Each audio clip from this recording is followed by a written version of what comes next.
అస్సలాముఅలైకుం welcome to my recipe 78 ఇవాళ మన రెసిపీలు ఏంటంటే సింపుల్ మెథడ్లో తొందరగా అయిపోయి టేస్టీగా ఉండే మన బంగాళదుంప ఫ్రై చేసుకోబోతున్నాం ఫ్రెండ్స్. రండి ఫ్రెండ్స్, వీడియోకి వెళ్ళిపోదాం.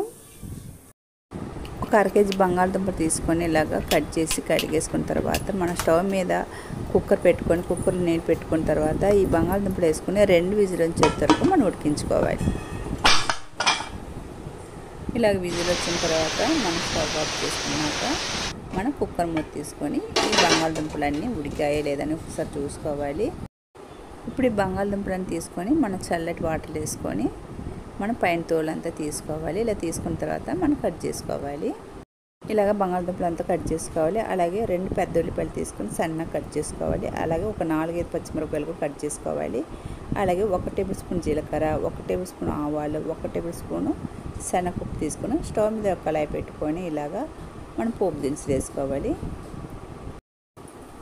ఇలాగ ఇవన్నీ చిటపటలాడాక పోపు దినుసులు అప్పుడు మనము కట్ చేసుకున్న ఉల్లిపాయలు, పచ్చిమిరపకాయలు ఇవన్నీ ఇలా వేసుకోవాలి. ఇలా వేసుకుని కొద్ది బాగా ఫ్రై చేసుకోవాలి. ఇప్పుడు మనము కరివేపాకు వేసుకుందాము. అలాగే ఇంకొద్దిగా సేపు ఇలా వేగిన తర్వాత కొద్దిగా లైట్గా బ్రౌన్ షేడ్ వచ్చిన తర్వాత మనము 1 టేబుల్ స్పూన్ అయితే అల్లం వెల్లుల్లి పేస్ట్ వేసుకుందాము. కొద్దిగా వాటర్ వేసుకోవాలి.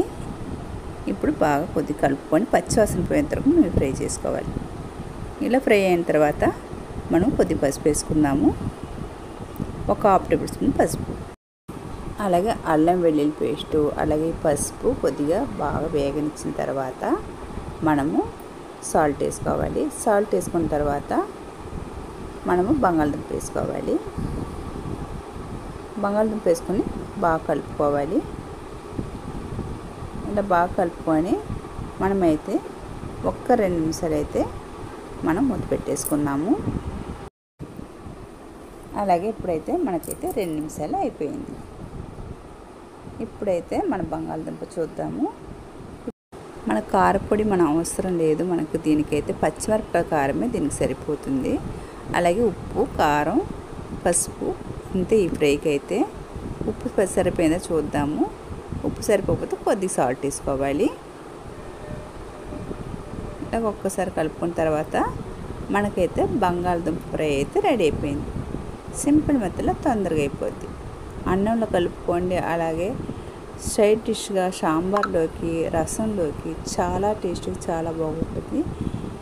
మీరు ఒక్కసారి ట్రై చేసి చూడండి. ట్రై చేసి చూసిన కామెంట్ బాక్స్లో కామెంట్ పెట్టండి ఫ్రెండ్స్. Bye friends. రేపు మళ్ళీ ఇంకొక వీడియో